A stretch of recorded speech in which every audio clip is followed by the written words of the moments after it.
اس امت کو قوت حاصل کرنے کے لیے استغفار عطا کیا گیا ہے۔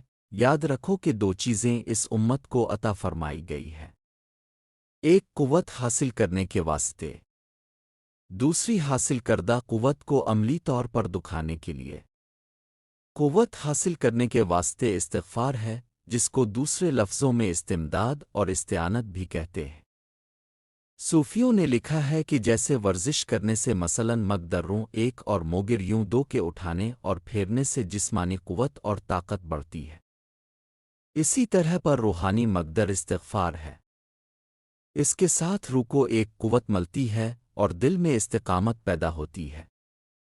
جسے قوت لینی مطلوب ہو وہ استغفار کرے۔ غفر ٹھانکنے اور دبانے کو کہتے ہیں۔ استغفار سے انسان ان جذبات اور خیالات کو ڈھانپنے اور دبانے کی کوشش کرتا ہے جو خدا تعالیٰ سے روکتے ہیں۔ پس استغفار کے یہی معنی ہیں کہ زہریلے مواد جو حملہ کر کے انسان کو ہلاک کرنا چاہتے ہیں، ان پر غالب آوے اور خدا تعالیٰ کے احکام کی بجا آوری کی راہ کی روکوں سے بچ کر انہیں عملی رنگ میں دکھائے۔ ملفوظات جلد 2 صفحہ 67 68 ایڈیشن 100